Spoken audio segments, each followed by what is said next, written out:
Welcome, everyone, to the RDH Sports Podcast. I'm your host, Chad, joined alongside me by my brother here for episode 56. How we hanging today, Tanner?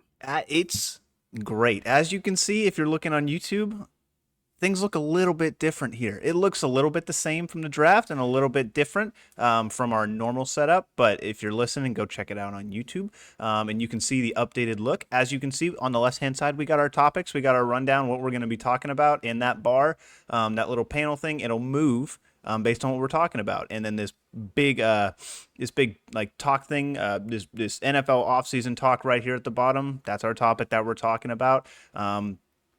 I made this and I made it last night and I'm pretty happy with it. Chad's pretty happy with it. I think it looks good.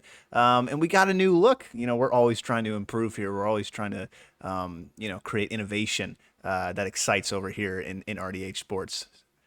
Nice. Innovation that excites.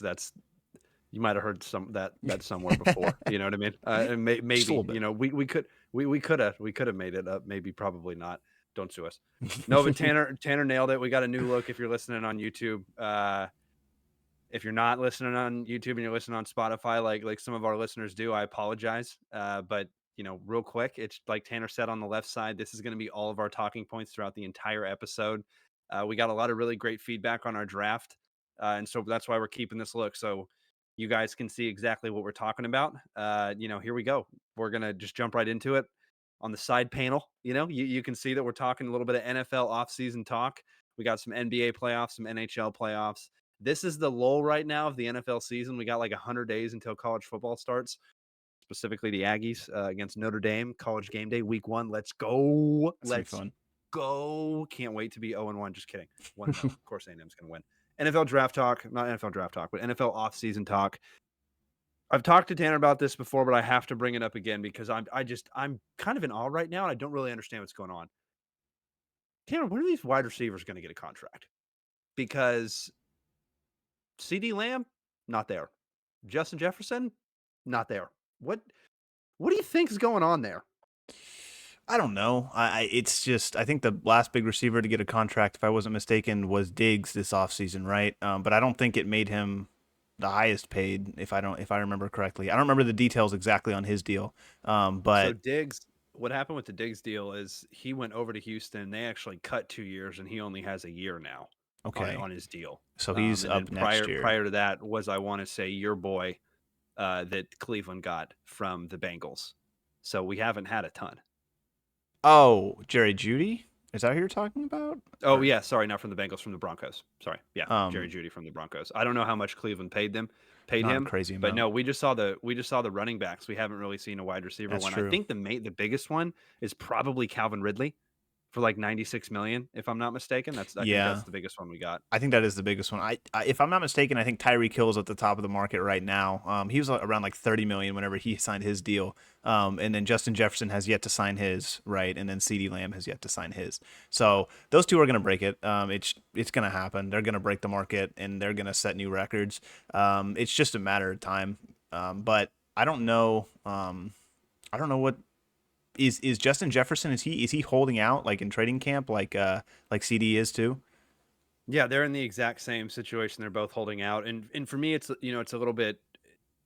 Dallas CD doesn't really know. With Dak Prescott, I think that they're going to tell him whenever they're going into the contract talks that Dak's going to be there long term, because you're never going to tell your star wide receiver that you don't know who's going to hold the football in their future. Who's essentially going to hold the future of the franchise, because quarterbacks. Sorry, you don't got a good quarterback, you're not going to win. Even if you got a number one defense or a great defense, if you don't got a good quarterback, you're not going to win. That's why Kaepernick didn't get a Super Bowl. No disrespect, but if he's pretty decent there, I think he would have got the dub. Um, anyway, it's one of those things, right, where it's like you just don't really know what's going on. And Justin Jefferson right now, Minnesota put all the cards on the table and went for JJ McCarthy. So I don't think that Minnesota's like, I don't think Justin Jefferson's going, I don't want to go.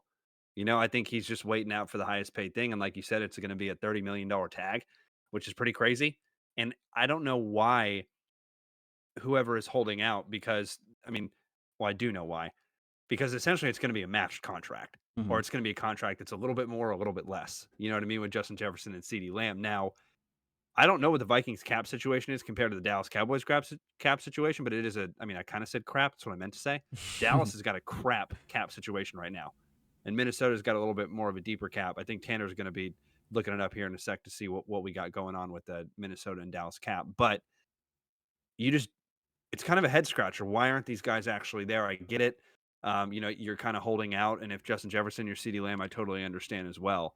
But it's just shocking to me that these guys, I mean, this is number 1 and number 2 in the league probably, and they're still not in training camp, not at OTAs or anything, so Yeah, they definitely are, and I was mistaken. Tyreek Hill, he's at 30 million, and I'm pretty sure I was right about that. But Amon-Ra yeah, St. Brown, he signed his deal that's this right. That's offseason. right. That was That's right. 30 million, and then um, he jumped up Tyreek Hill by 2,500, which is average per year. So he's like pretty nice. It's basically at 30 million though, and then AJ Brown at 32, and that's where the market stands right now. I'll continue to look up with the cap situation, but I mean, if you're Dallas, why would you not try and sign CD as quick as you can? Because Justin Jefferson, he's going to break the market whenever they do sign him, right? You want to try and get that lower contract if you can out of those two.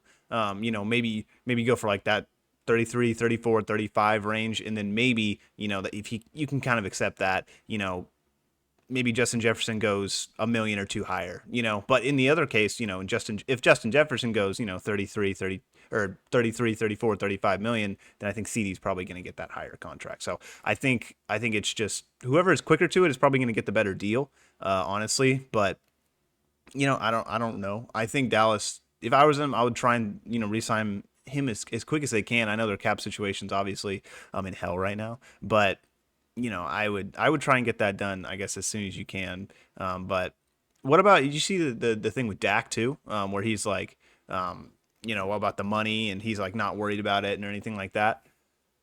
Yeah, I mean, it's one of those things where it's a different position completely, and it's one that's a little complicated, right? Because, Dak's this is not his first contract from the Cowboys, right? So he's already gotten paid by the Cowboys a couple times. Hmm. So if the Cowboys do sign him to an extension, which I think it's pretty obvious you physically can't. I don't think you can right now. Like I said, Tanner's looking up the cap situation to get exacts, but I don't think you physically can sign Dak and CD right now, not to mention the signing of Micah Parson that is going to come most likely 2 years before his 5th-year option is even set to go.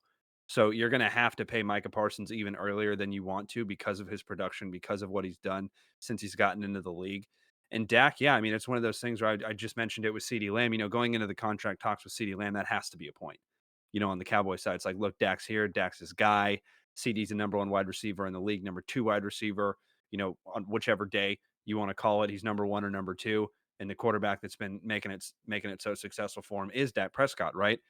And Dak's only here for 1 more year.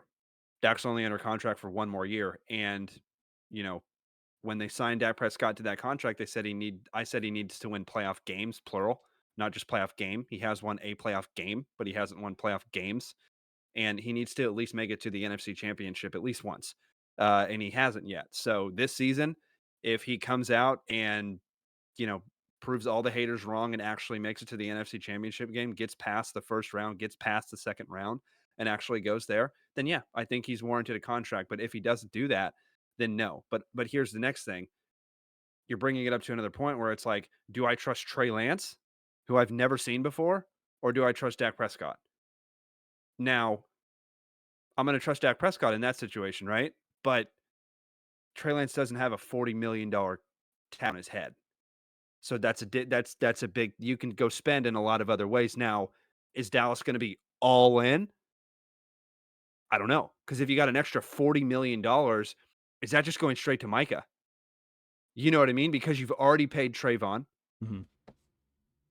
You're still getting contracts, backlashes from Michael Gallup's contract, Ezekiel Elliott's contract. Tony Pollard, luckily, they gave it all up in front because it was just a 1-year deal. Eh, Dallas is in cap hell, and they're extreme wizards, and Jerry, I'd be shocked if 50 years down the road we don't look and he was paying players under the table. Oh yeah. Like I'd be I'd be shocked with the way that Dallas makes it work. But man, is it Trey Lance or is it Dak Prescott? Because if you look at the media, it's Trey Lance. Because it's like Dad moved on from Dak, and Dak's like, "Give me all this hate, give me everything," and it's like, I like that. It's, like fuel the guy, give him Yeah. as much ammo as we can. But that was a long-winded answer. What'd you find on the on the cap situation, and what do you think's going to happen with Dak? Because I don't even think I've gotten your opinion yet. I've just been talking like a wall here. I wasn't able to find an exact answer because there's a lot of numbers and stuff like that when it comes to caps, and Oh it's yeah, just kind of confusing. But Venus, but sorry if you could hear that. The cat's making she's making a lot of noises. But uh, when it comes to with Dak and stuff like that, it's I'm completely here for it. I think that statement that he came out and he made with regards to the contract talks, he was basically saying like, yeah, I've kind of been through this before. It's not a new rodeo for me. No pun intended. I got confidence we're gonna get it done. It's not about the money for me. He's a player first, and he wants to be the quarterback for the Dallas Cowboys, and I completely understand that. And I really like the way that he said that. Dak's always been a great speaker, and the stuff that he says in his press conference interviews and stuff has been phenomenal as always. So I love the guy. I just he it's a make or break it year. I want him to come back this upcoming season, and I want him to kind of show the world what he's got, and kind of hopefully he's got that chip on his shoulder. But you never know. It's with the Cowboys being all in. It's you gotta take your shot. I've talked about it a little bit on this podcast, but I think it's just a make or break year. You got to pretty much run it back with whatever you've got, and then try and make it work because, like you said, they're in cap hell. There's not a lot of other things they can do, and they're in hell, and it's not going to get any better, like you said, with CD and Micah Parsons come looming over the horizon, right? exactly. And I'm looking up a website that I love for cap. For anybody listening, overthecap.com. This is what I use when I'm looking at the draft. So Dallas right now is actually like the fifth worst team in the NFL in terms of cap. They have 3.8 million in cap space right now, and effective cap space, meaning what they can actually spend. They only have 1.1. So that tells you how much money they don't have. The Vikings we were talking about earlier, they have 16 million with the effective cap space to actually spend of 11 million. So Not I think much we just better. answered why. Yeah, I think we just kind of answered why we're not seeing it on the Dallas side. I, it's we're not even going to try to sit here and explain the cap because it is how the way these NFL executives and these GMs and these people do these contracts are unbelievable because you can front load a contract and be literally out of the contract within 2 years, or there's so many different options that they can do. And we would be here for 9 days if we went into every single option that a contract could actually be. But the Minnesota Vikings is kind of the biggest point of that whole conversation is okay, I think it should be coming pretty soon. You know what I mean? And then Dallas has to follow that. And that's like you said, I agree with you. Whoever comes up first is going to pay a little bit less. Now, if you're Justin Jefferson, do you have an argument if CD gets done first? If you're CD, do you have an argument if Justin Jefferson gets done first? Depends on how good their agents are, right? Of course, they're going to go for more. You have to go for more. You have to go for the bag because when you start negotiations, you don't say, "Hey, I want 10 million." And they're like, "Okay, we're going to give you 5," and you're like, "Shoot, I wanted 13." Like that Hmm. just doesn't how it works. You're going to start real high and then go lower. But the point of that whole thing is that I just don't know what the front office of Dallas is doing. You know what I mean? I'm a bit confused on the lack of free agents. The draft, who knows, right? At least we stayed in, made the picks, but just the lack of everything this offseason and just being like, "No, we're fine." It's like, "Okay, not okay." That's a bold strategy there, Cotton, but we're gonna see what's actually gonna happen in this season. Now, last thing I'll say about this thing, and I'll kick it back over to you, Tanner, for the NBA playoffs. If you're a Cowboys fan that's around my age, if you're in your 30s, and you watched since you were a wee lad like myself, you remember not having a quarterback for a long time until this guy named Tony Romo came along. And that guy was your saving grace because before that, you had Drew Bledsoe and Quincy Carter and Testaverde and 50,000 other quarterbacks that didn't stick and not really a winning record either until Romo got there. Now, if you look at the regular season numbers and you look at the percentage winning numbers, Cowboys are number one in the NFL, number one in winning percentage, but not when it gets to the playoffs. In the past 10 years, the Cowboys have been number one in winning percentage, which has been practically the entire time when Dak Prescott has been there, right? Mhm. So that's kind of another one of those things where it's like you're kind of taking a leap there if you're gonna move on from Dak after the season, but we'll see what happens, right? And that's why we're podcasters and not working in the front office because we can't give them an answer like I don't know, right? Exactly. And it's just like, and you don't you can't, you say this all the time, and it's a great, it makes so much sense. You can't move on from someone until you found someone better. It's so often that you have these teams that just move on from these quarterbacks and they're not any better off, like at all. Go look at Washington. Obviously Kirk Cousins didn't have a lot of success there when he was there for the time that he was there. But they move on, and the team is just not the same. They just got, hopefully their new franchise quarterback in Jaden Daniels, right? But who up until this, Jaden Daniels, this point, have they had since Kirk Cousins? Like that has actually been like quality starters. So I it's just one of those things. If you got a franchise quarterback, they're hard to find. They really are. Despite how easy it may look when the Packers do it, every 30 years or every 10, 15 years or whatever they do. Who Jordan Love's also up for a contract, by the way, too. So which is interesting, but he's going to get the bag. But it's hard to move on from those guys, especially those guys who can succeed in your system and have made, I mean, Dallas has been 12-5 the past 3 seasons. It's obviously working to an extent, but the playoff experience is the big one for Cowboys fans for obvious reasons. But run it back. There's not a lot of other things you can do. I think the team would just be so much worse without Dak on it. And it's just reality of the situation. No offense to Trey Lance. I don't think he's going to catch lightning in a bottle just randomly. You know what I mean? But Yeah, I mean it's one of those things where you have a great quarterback and it's going to be really hard to move on from that great quarterback when you're the only team in Dallas, out of all the sports teams there that haven't made it to a finals and or a championship game since the '90s. So you got to, something's got to change. Um, there was a lot of rough years there right after the championship, but you kind of knew that was going to happen. Typically, when you see a team that has a dynasty, they don't, the reason they have a dynasty it ends is because it falls off, right? mhm. Dallas had a dynasty in the '90s and nothing really since. Now, when Dak Prescott got there, winning 12 games every season, even when it was a 16 game season, not a 17 game season, mind you. And he's still winning 12 games every year. I mean, he went 12-4 in his rookie season. I mean, that's insane. One rookie of the year, and then just had the playoffs.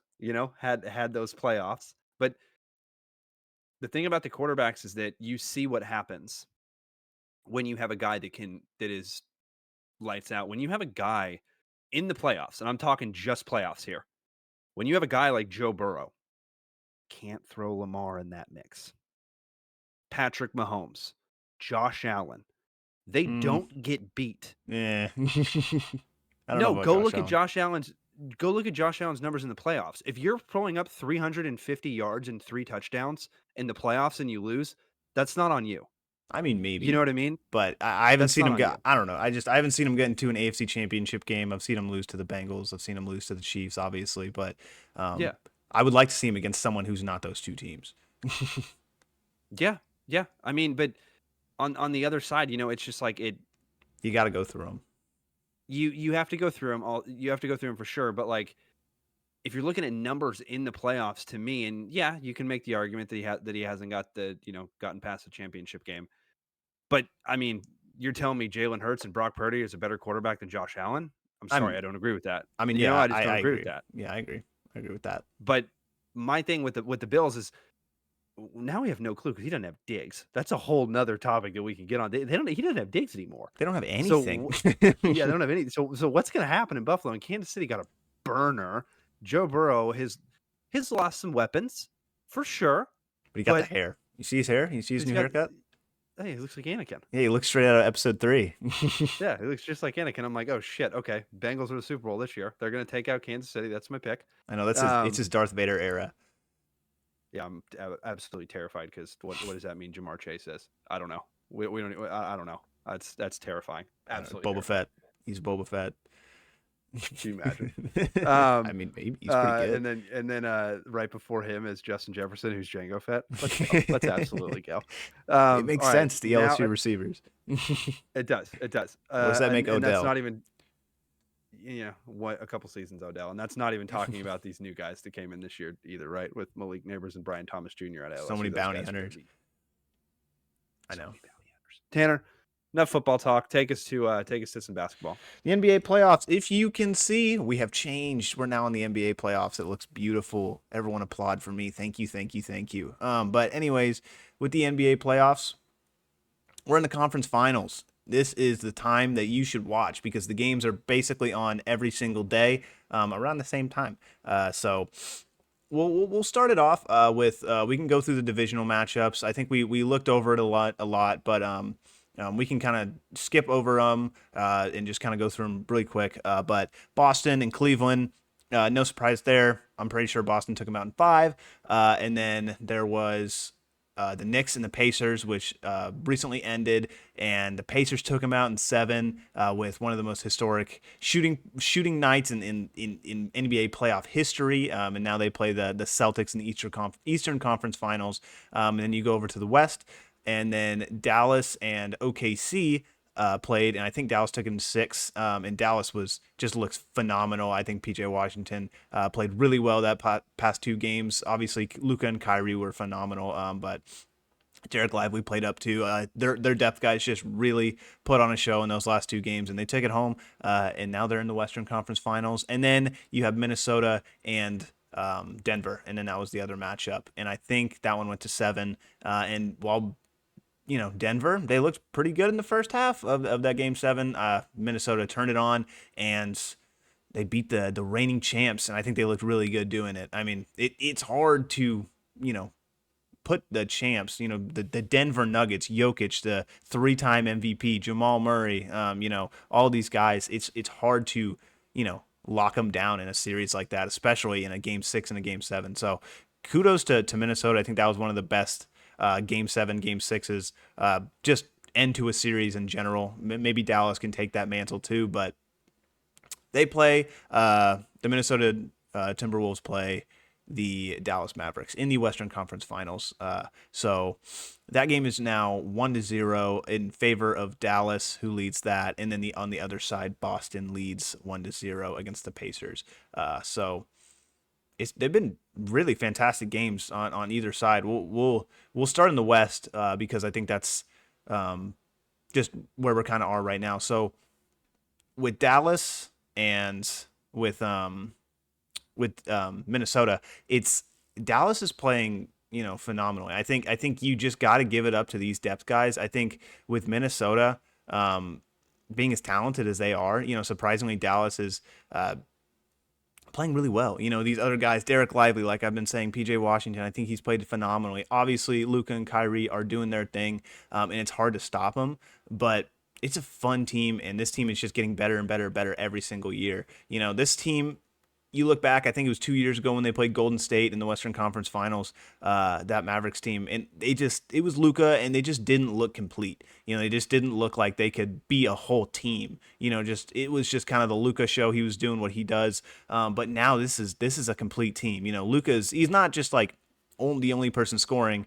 You got Kyrie that he can dish the ball to, and he's still got every single ounce of his talent. And you've got like I said, these depth guys that are just playing out of their minds right now. And I think Luka is just facilitating every single part of it. So he's playing really well, and it's hard to take down this team because there's a lot that you got to go up against. In my opinion, this is the league's best defense in the Minnesota Timberwolves. They showed it against the champs, and I think they played very well in that first matchup. It's a game 1, so anything can really happen. It can go kind of either ways. Guys are still getting used to the new stage, feeling each other out. So we'll see what happens down the line in that series. But what do you got on that Western Conference Finals? What did you see?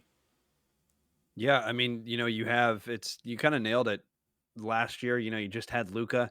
You needed one more piece. I think you had Porzingis too, if I'm not mistaken. But Porzingis was was hurt and kind of not his former self as well. But now he's got Kyrie, and Kyrie's been there, done that in the playoffs, and it shows everybody that he's been there and done that in the playoffs. And when you got a guy as good as defense as Anthony Edwards, and he's exhausted after the first game, and you can tell in the fourth quarter how tired Anthony Edwards is guarding Kyrie. It's like this is unbelievable, and it looked like vintage Kyrie, and those shoes he had on were spectacular. They looked like cowboy boots, but they were Jays. I don't even understand how he goes out and does that.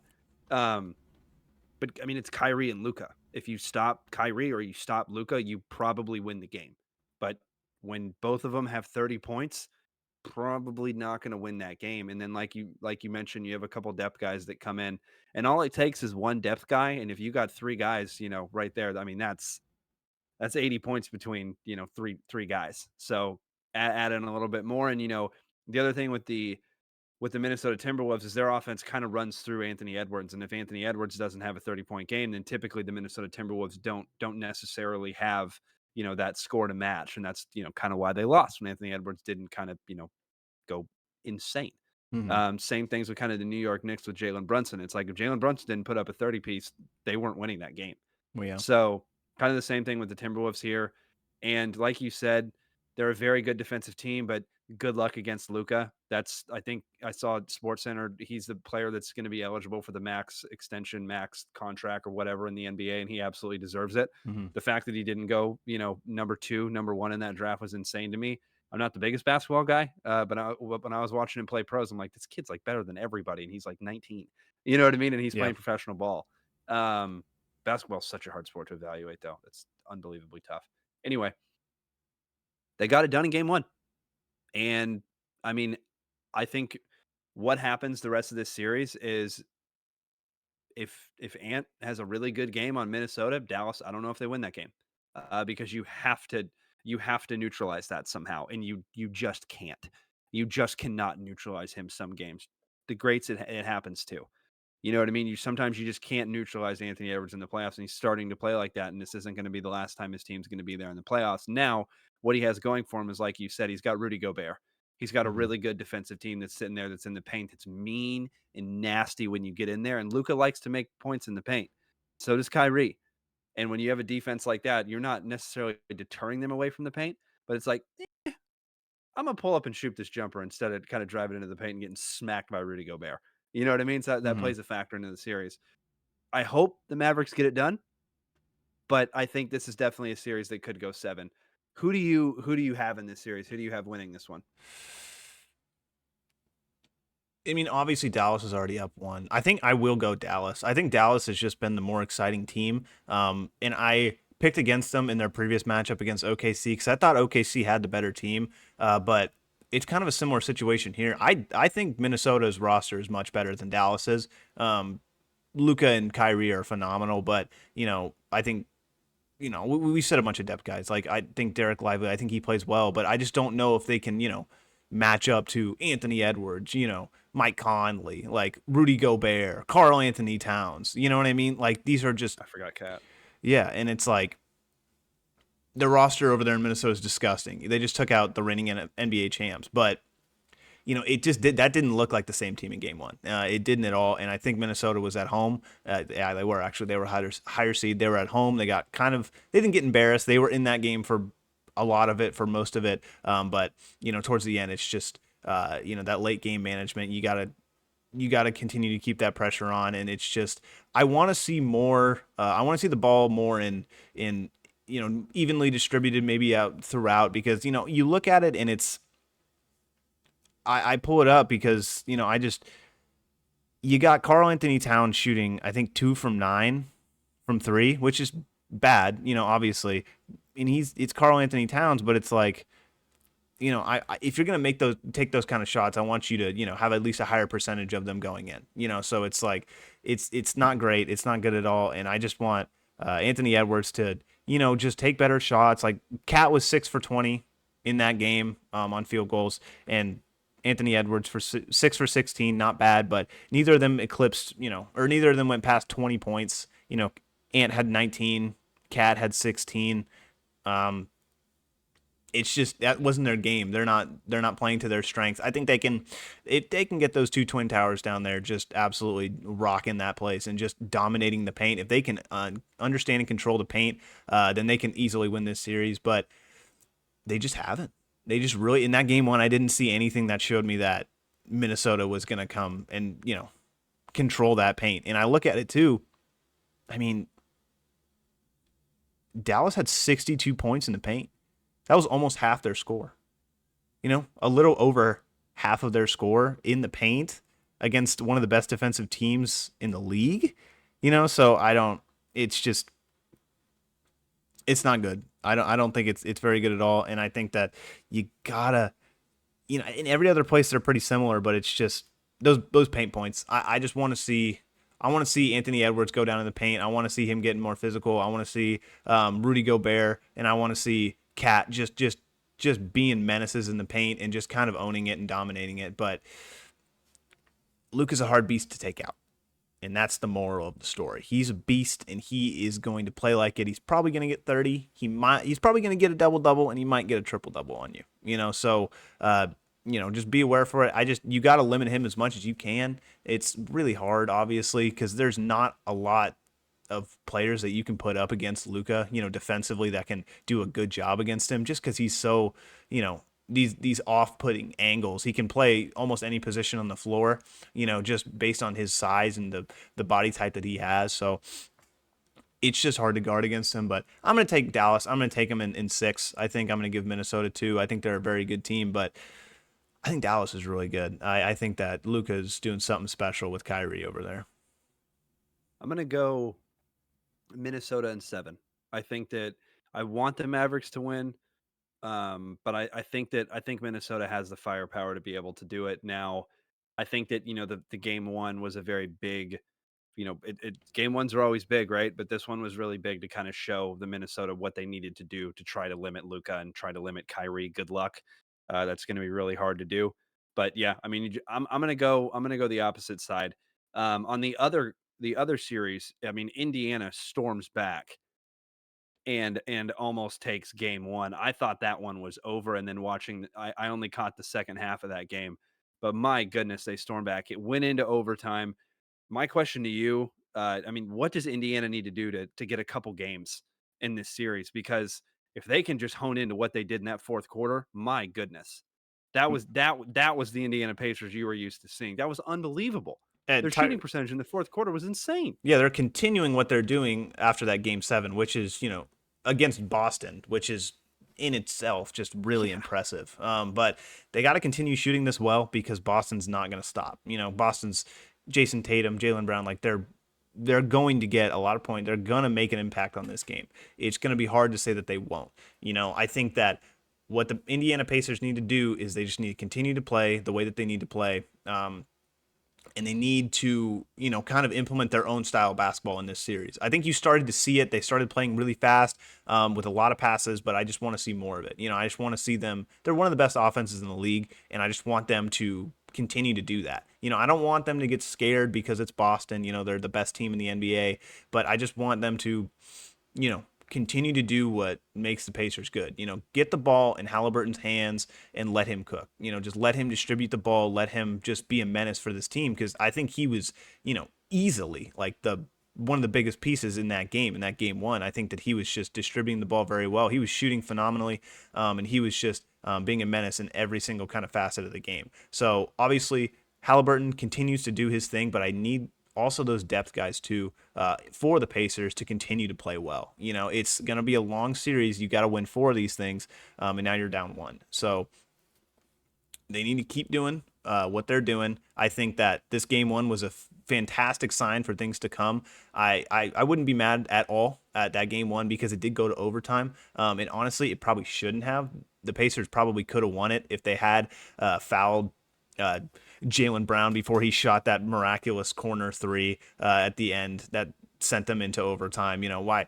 You're up 3 with 10 seconds left. Why didn't you just, foul, send them to the free throw line, make them shoot 2? But I'll never understand that. But, I think their depth guy. I think their roster's playing well. I think Miles Turner's playing well. I think Siakam's playing well. I think these guys are a fantastic team. And if they continue to do it, I'm not going to pick them to win this thing, but I will pick this thing to go to 7. I think this is going to be a Game 7 Boston victory. But Pacers, I think that they've got this chip on their shoulder. No one expected them to make it this far. No one expected them to make it out of the first round. They beat Milwaukee. They beat New York, who was, in my opinion, at the time, the better team. And now they're playing Boston again against the better team. Each 3 of these matchups, they have probably not been favored at all. So I think they just kind of like being the underdog. I think they're comfortable where they are, and they're going to continue to do what they do. And I think I think it's going to 7, unless Boston just shows us, why they're the best team in the NBA. I think they're a very good team, but I'm still picking them to win in 7. But I got to give the Pacers their 2 cents, because they've been playing fantastic basketball in these playoffs, and towards the end of the regular season, throughout that as well, they've been phenomenal. So Boston in 7. Yeah, I mean, it's hard to argue Boston in 7, and like you said, we've already, seen a game, but that was so close. Like, that game was so close, and like you said, Indiana could have really won it at the end, but, just maybe not being there, lack of not being there in that situation, in that moment, you just kinda let him take the shot, but, couple couch warriors, right? Anything else on the NBA, or are we jump into the NHL, Tanner? I don't think so. I think we got matchups every single night. So pretty much just turn on your TV at 7 o'clock on TNT or ABC, and you'll probably have a match on. So just tune in. It's going to be a fantastic finish. There you go. And jump into the NHL playoffs, which is the last segment of this episode. The first series, we got Florida Panthers and Rangers. Florida takes game 1 pretty easily. Florida kind of drug the Rangers down in the muck and kind of just made them stay there the entire time. You know, Florida's a team, Kachuk specifically, and just these other guys are just so big. They're so mean. They're so hard to move. And the only way to beat Igor Shesterkin, the great goaltender of the Rangers, is to get in front of his face and screen the goalie. And that's what they did. And that's why they won the game the way they did in game 1. And it was a pretty easy game. Mhm. Florida outshot the Rangers. I mean, Florida won in every facet of that game, and you're not used to seeing that, watching the Rangers, this high flying team that has only lost 1 game the entire playoffs. And now they, come back and this happens too. Well, the Canes got, not just one. Canes kind of put it on them a little bit there for a sec. But we were all kind of wondering after the Canes won that second, we were like, hold on. But they've only lost a couple games in this playoffs, and then they go to that series and just get destroyed in game 1. Now, I think New York's going to bounce back. I think Igor's going to have a better game, but they proved how you can beat Igor, and that's just getting somebody in the way and just dragging this team in the dirt. And the Rangers got a lot of tough guys, so I don't think that we can say that the Florida Panthers are going to out tough them. The Rangers got Ryan Reeves, and then they also got the new kid with Rempe. I mean, that kid's just a big guy that's going to get in the way. And they both don't play a ton of minutes, like a Kachuk, but I mean, Kachuk's not going to drop the gloves. He dropped the gloves against Pasternak, but there's so many guys on Florida that'll drop the gloves, like at home. Like, they're just mean, big guys. So it's going to be an interesting series because Florida's going to try to, I think, going to try to continue to tough them out. And I'm interested to see the coaching adjustments and the playing adjustments of what happens from game 1 to game 2, especially, playing hockey pretty much my whole life. It's like, what are they going to do? Because when you're getting out tough and you're getting out man, it's like, to be beat that, you got to out tough them or outman them. So it's a hard way that the Florida Panthers pay, and there's a reason that they've been to the Stanley Cup Finals so recently, so many times, and Mhm. I'm stoked, because I'm about to be in Florida here in a little bit, get to watch them.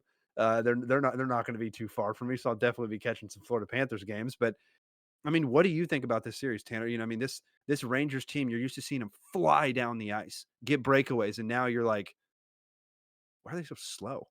Yeah, and I think you got to credit that to Florida's defensemen. I think they've been doing a great job of just kind of, when New York kind of gets into that, you know, their Florida's kind of zone, and when they start getting into the, their end of the ice, it's just kind of one of those defensemen just, kind of pick up the play before it manifests. He kind of you can see it happening in front of you, and they kind of cut off those passes and cut off those lines and stuff like that. That's kind of the reason I think why they didn't have a ton of shots. Just because they stopped these plays before they were developing for New York. So I think that Florida likes to, like you said, they kind of like to drag you down to their level, and so they kind of like to, you know, get a little physical in that defensive third and kind of just make you play their game and just kind of make you rotate around them. So I think I think Bobrovsky has played phenomenally in these playoffs and he's a great goaltender, but he didn't have a busy night because he didn't need to be. It's just one of those things where it's like what the pucks, not many shots on net. It's not going to give him a too busy night. But I just didn't see a ton from New York's just offense in general, which is kind of surprising because I thought they've been one of the better offensive teams in these playoffs. And just Yeah. I think Florida's just kind of defensively just kind of stuck them in the ground. So I'm curious to see how New York kind of responds to that.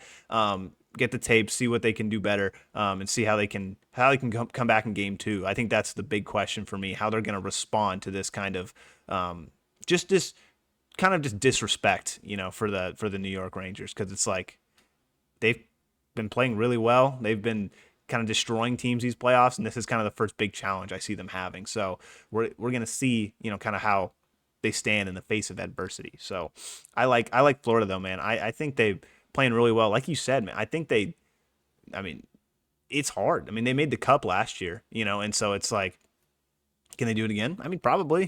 They got these guys. They have that experience. So it just takes one guy to know how to do that in those big moments. So I mean, you got Kachuk. Like I think you'll be just fine.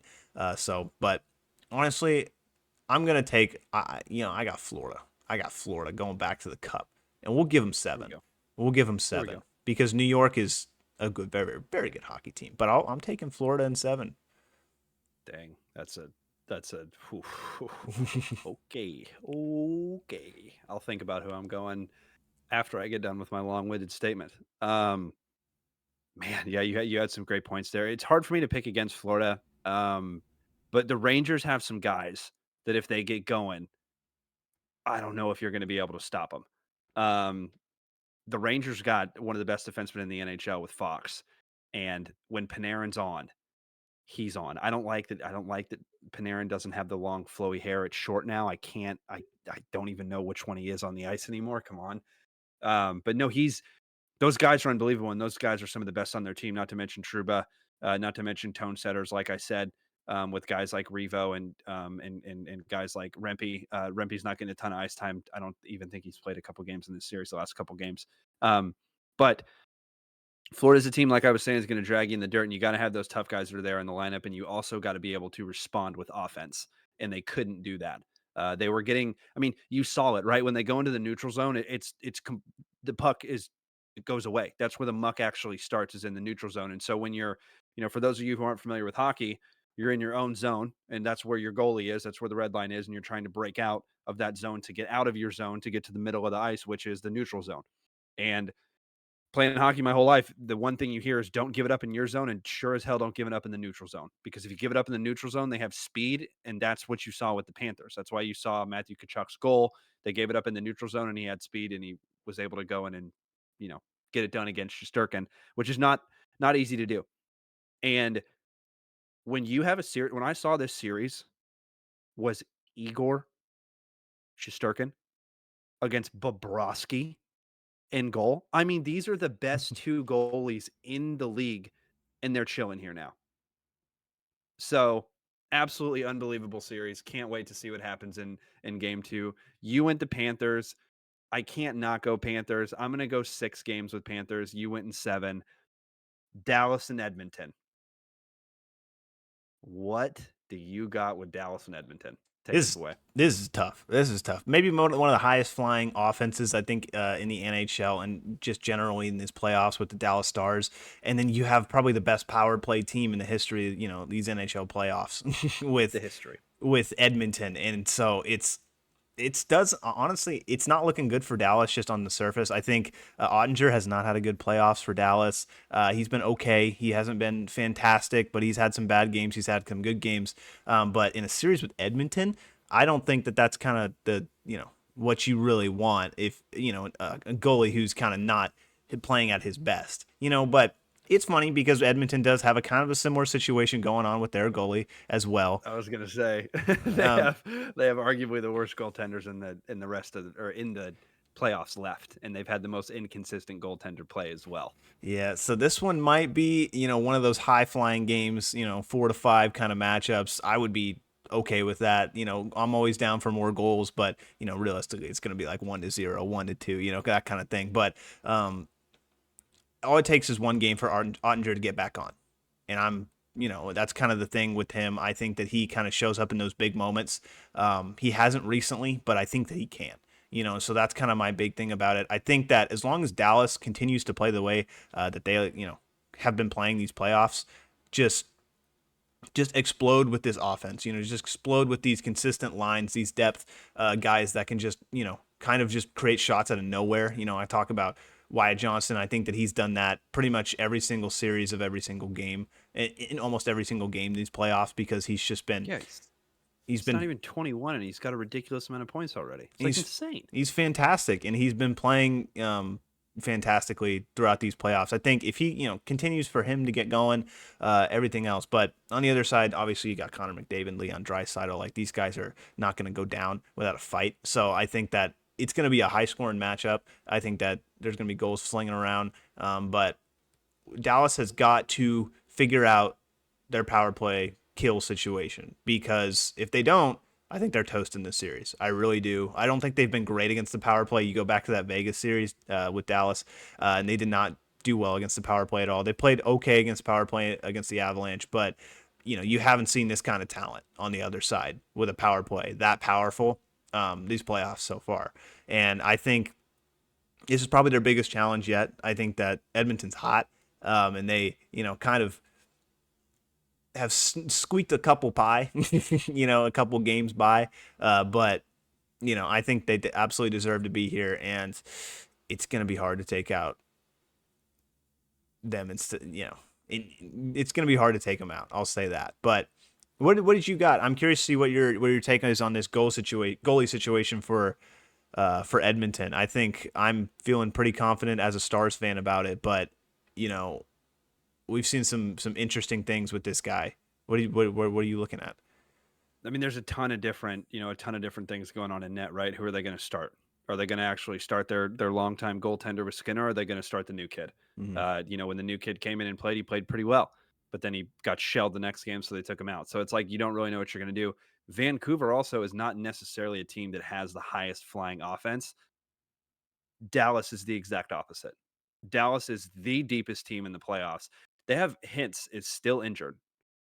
And the fact that they are still that deep and have a kid that just turned 21 and have over 10 points in the playoffs already is batshit.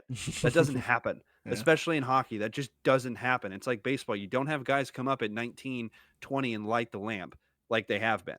You know what I mean? This kid is lighting the lamp in the playoffs, and he was born for the playoffs, and he also had a really good season too. Mm-hmm. So it's like you're not supposed to be getting the scoring, but specifically to talk about the goaltending situation, I think Dallas is a better offensive team than Edmonton. Personally, I think that you have a deeper team in Dallas, and I think that McDavid and Draisaitl, yeah, of course, if they're gonna if the Oilers separate them, put McDavid on line one, Draisaitl on line two, then who's going to match up against lines 3 and 4 against Dallas, because those lines are the best 3 and 4 lines in all of the NHL. So, and guess what? Your goaltender's inconsistent. Ooh, and your defense inconsistent. Ooh, like I think there's just way too many chips stacking up on the Dallas side. And here's the other thing about Dallas. What do they do in series? They literally find the one thing that the team has and just takes it completely away from them. Mm-hmm. What happened in the Colorado series? Colorado was perfect at home. They didn't lose any games at home like ever. They weren't perfect. They were pretty damn close to being perfect at home. Stars beat them every time at home. What are you supposed to do? You know what I mean? The Oilers have inconsistent play and goalie. What happens? I don't know. You got Wyan Johnson, a 21-year-old, and Hintz isn't. We don't even know if Hintz is going to be back yet. Mm-hmm. So if Hintz is back there, then I think it gives it an even better chance. But the fact that they're doing all this without Hintz, they still got Robertson, they still got Heiskanen, they still got Taylor Sagan, they still got Jamie Benn. They got all these guys. They got all these guys. Wyatt Johnson, right? They got so many guys on their team, and I don't think Edmonton's going to be able to match them. But, but Connor McDavid, Leon Draisaitl, and I think it's Ryan Nugent Hopkins are number 1, number 2, and number 3 in playoff scoring. So if Ottinger has an off night and those guys get going, then the game can get away from them extremely quickly. Also, what I want to see with Dallas, what's going on with these 3 and 4 goal upsets or Yeah. comebacks in the third period specifically? When you got a guy like Connor McDavid wheeling around out there, oh shit. And you got Draisaitl that has an office right by the top of the circle. You got to be careful about that because those guys are going to score. You would think that those guys are going to kind of score at a higher rate. Well, you just went against Nathan McKinnon. That's a pretty solid.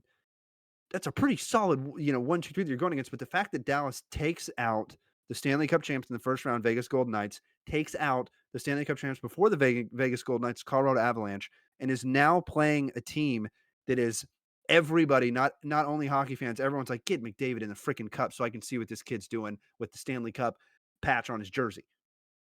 But you're going through Dallas, who I think is the best team. Clearly, I'm a little bit biased. I played hockey in Texas, and Tanner's a Dallas fan, and that's my only team is San Jose, but I'm rooting for the Stars in this one. I don't think that Dallas fans. I think if you ever go into a series in the playoffs that you have nothing to worry about, I think that's not very smart. I think you always have something to worry about, especially when you have 2 of the best players on the world, arguably on the other side. Maybe if you don't want to give me 1, 2, maybe give me 1, 2, 3. You know what I mean? Number Mm-hmm. 1 and number 3 best players in the entire world on the other side of the puck. If they get going, you're in trouble. You know what I mean? If they get going, you're in big trouble. If Connor McDavid comes out there and has a 4-point night, Draisaitl has a 4-point night, it's over. That game's over. You lose that game. But I think it's going to shock a lot of people how much points Dallas scores in this series. Because I think that Dallas, like I said, is so deep, and that third and fourth line is going to come in so clutch. Because, and to bring it way back to my point, what I was saying, Dallas does one thing every playoffs. What do they have to do? Inconsistent goaltender play. They have to do pretty well in that, right? What else did you mention about Edmonton? They're the best power play team in the NHL and NHL history at this point. Don't give them a power play. Don't Yeah. get penalties. You got to play a sound game of hockey, and you got to try to not be in the box, because if you're in the box, they're most likely going to score. And that's kind of the message probably in the dressing room anyway. So I think if Dallas can keep Edmonton out of the box and not stop, because I'm a realist, limit McDavid and Draisaitl and shit, Nugent Hopkins as well, then I think this series is a I think it's wrapped up in 4 or 5 games. Or if you don't do any of that, it's not going to be wrapped up in 4 or 5 games. I think that Dallas has the opportunity to wrap this up in 4 or 5 games, but I think Edmonton will take a couple. So I think this is going to go to game 6. I think Edmonton's going to win a couple games where McDavid and Draisaitl get going, but I think this is where Edmonton's road stops because Dallas, like I said, is just too deep. If Dallas gets 2 more injuries and Hintz is still not back, then maybe.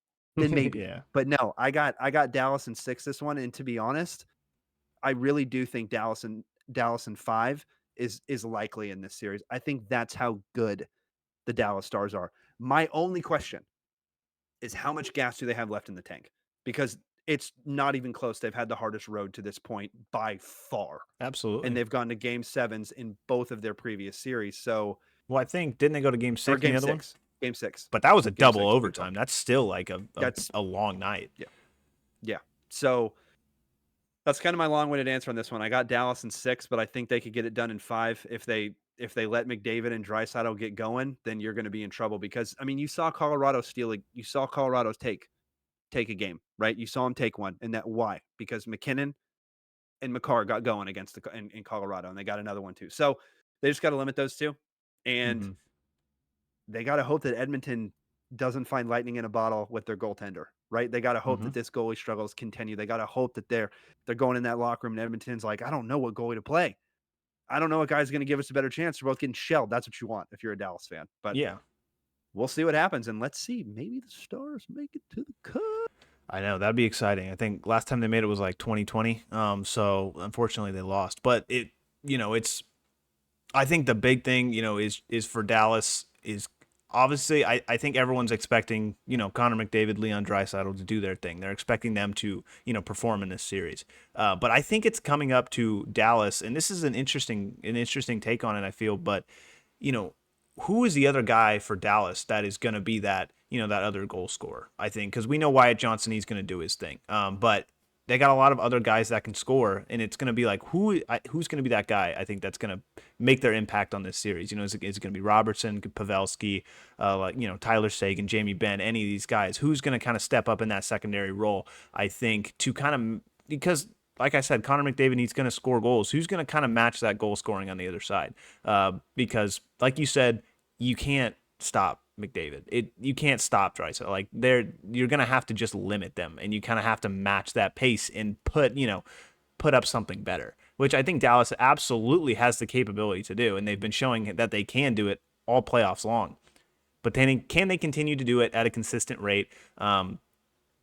Against this Edmonton goalkeeper, like you said, without that, hopefully potentially, without that lightning in a bottle. So I think they'll just be fine as long as they play Stars hockey. I don't think they can get wrapped up in playing that Edmonton, kind of style where it's a lot slower. I think Dallas plays very fast and kind of like physical whenever they get into your defensive third. But I feel like Edmonton's kind of, they take their time and they're slow and they're methodical when it comes to, just whenever it's like, full, 5-on-5 at that point, right? So, but Well, and if you play rush hockey, like if you're playing rush hockey with Connor McDavid, you're going to lose that battle, mhm, right? So like I think Dallas needs to pick and choose their battles, right? They both play great off the rush. They both play extremely fast, like you mentioned. They're two very fast paced teams, but different lines play differently in Dallas, which is interesting. Jamie Benn's line's not fast. You know what I mean? Jamie Benn's going to yeah, just destroy you. You know what I mean? Like if you get by the net, you're like, might have should have got suspended the previous series, but he didn't. You know what I mean? Like the Red Stripes are gonna be looking for him. But and that's what I want. That's the point I wanted to hit on is you have so many different guys for Dallas. You got a couple and maybe one more for Edmonton, in my opinion. But you never know. Maybe Evander Kane for the Oilers gets going. Maybe. Maybe he does. Maybe he doesn't. Who knows? You yeah, know and what I that mean? and Edmonton's got guys as well. And I think I think Dallas needs to kind of, lean into their strengths and just kind of be the team that they've seen them. Because you've seen so many times, like you see a team get this far and then they kind of disappear and their identity is completely gone. When they're Yeah. faced up against a great player, you go look Yep. at the NFL on the other side. Tom Brady did it multiple times in multiple AFC championship games because that's just he has that kind of factor, that kind of aura, that kind of presence about him that he can go out there and he can win those games. Those big game kind of guys. So I want Dallas to continue to play the way that they've played the rest of the playoffs, and if they do that, I think they'll be fine in this series, like you said, in 4 or 5. I think I'm going to take them in 6, Dallas in 6, because I think they're just the better team. But in the playoffs, like we've seen, it doesn't always mean the better team's going to win. It just means the better team in that series is going to win. Who wins more games? And that is completely up in the air. And in the conference finals, anything can happen. So I'm going Dallas in 6, though. I think they're the better team. And let's hope they take game 1. We will see what happens with that one. That is currently going on right now. Mhm. So speaking of that, Tanner, since game one's currently going on, I think it's about time to wrap this thing up. Oh yeah, I got it. I got it on record. We're gonna start from the beginning, and we're gonna skip through those commercials in the middle, but because those are just disgusting. I also thought it's kind of funny too. I was thinking about this while you were kind of talking. This isn't long, but it's kind of funny how hockey is kind of like in thirds, like just the entire game. The way it's Mm, structured is kind of in thirds. When you look at like American football, it's kind of in halves. It's kind of yep. weird, because you don't say like your opponent's third of the field. You say your opponent's half. Mm, mm, And it's structured in quarters and halves, halftime, yep. whereas hockey's in periods and in threes and defensive thirds and offensive third. It's kind of weird. I don't know. You were talking about. I was like, this. I don't know why it's structured like that, but just Hockey's a some. weird game. Just talk to any hockey player, myself included, and you're like, oh, okay, those guys are like always out to lunch. I get it. You know what I mean? Yeah. No, it's yeah, it's I mean it's It's a hell of a game, man. That's why I was never at that high of a level, never even close to that high of a level to sniff NHL. Roller hockey, it was a little decent, but real hockey, no, I was not even I wasn't even Real. getting close. Wasn't even getting close there. But you know, the thing with it is, man, is the other thing in hockey that we didn't hit on, and last thing we'll say before we get this thing going is the other crazy thing is I feel like it's the one sport that if one guy gets going, you can literally win, and that's the Yeah. goaltender. If the goaltender gets going, like that's how Tampa Bay won Stanley Cups because Vasilevsky was just like, it's not going past me. And Tampa's like, okay, we'll get one, we'll get two, don't worry about it. Like if you get a goalie that gets hot during the playoffs, you're in trouble. And that's the thing. It's like in the other series, it's scary. If you're a Dallas fan, you're looking at that next series and you're going, It's gonna not go a. against Shesterkin or Bobrovsky? Yeah. Like that is that's the hardest matchup that they've gonna be going against if Dallas wins, and Why Edmonton too. If Edmonton wins, that's easily the hardest goalies they're gonna go up against. why do you think Florida's been to, potentially they could possibly be going to two straight cups? You know what I mean? Regardless of if they've won it. That just shows you how important Bobrovsky is to that team and how much of an impact he has. Yeah, I mean it's Bobrovsky, it's Kachuk, it's Ekholm, like it's Hmm. guys on their team. They got a defensive star, they have an offensive star, and what's crazy is that Florida literally made a trade, like a straight up trade for Kachuk. And they made a straight up trade and Florida is reaping the benefits of that trade. Like they're absolutely reaping the benefits of that trade. And sometimes all it takes is just a change of scenery for a player and Kachuk comes and all of a sudden that team's in the mix. Now, next or last year, a lot of people didn't see Florida getting that far, Hmm. including myself. But then you got guys like Reinhardt and you got these other guys that just kind of pop up and you're like, "Oh, they have him? Oh, they have him. Oh, they have him too." Oh, yeah, okay, okay. And you look at the roster, you're like, okay, I get it. And you go look at Bobrovsky's save percentage, and you're like, oh, okay, yeah, he was above 920 in the playoffs, facing like 40 shots a game. Okay, you know what I mean? And like when you have a goaltender like that, that's a game changer. There's only a couple in the entire league. There's less than 5 in the entire league, like elite goaltenders, and they're pretty much there every year because they're going to win games. Like goaltenders can absolutely steal games.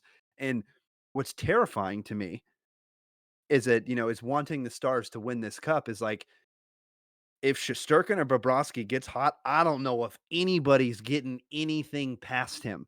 Because you saw it last series with the Rangers when Bobrovsky turned it on in those first 3 games or the first couple of games when they won and they didn't lose 2 in a row. You were like, okay, Carolina, like when they went into overtime, Hmm. right? You heard the broadcasters on the thing being like, okay, they have to have somebody in the middle. Meaning, if the goalie is looking at you and you're shooting the puck, it's not going past me. I have to have somebody in front of my face to where I can't see. And then even then he was making crazy acrobatic saves. And then on the other end, it's like, all right, who do we got this series? Yeah, we got Bobrovsky. Okay, great. You know what I mean? Like Yeah. they're just they got a goaltender, they got a really good forward, they got a really good defenseman, and the roster from top to bottom is great, and it's awesome because it's hockey in the South. You could potentially have 2 teams from the South play, and that's That'd be that's sick. what you like to see because you want to grow the game in the South, and because the North, in Canada, like that's the game's already massive there, but Hey, down in the lower we'll southern get half of the we'll states, get one confirmed American team in the cup. It will happen from the that is East. true. So That it's is true. some the Americans can look forward to. Well, and in the NHL, the Canadians they haven't been in a while. Like a Canadian team hasn't been Oh, in it really? in quite a bit. Yeah, Well, I guess yeah, if because I'm not last time. mistaken, I think the Montreal Canadiens. I don't know if they made it all the way to the cup, but they had Martin St. Louis as their coach. They might have. It was either the cup or the conference finals, but that was the last team. Toronto had the 1 year curse for a long time. The Vancouver Canucks haven't made it since they had the Sedins. The Winnipeg Jets always get bounced early, so it's like all these teams in Canada haven't necessarily been there recently. And given there's only like 4 teams in Canada, but still they haven't been there recently. And now they have the opportunity to go, but I think Dallas is going to shut that door real quick. So we'll see. We'll see what happens. But that is enough sports talk for this episode. Tanner, let's go ahead and end this thing. Later, folks.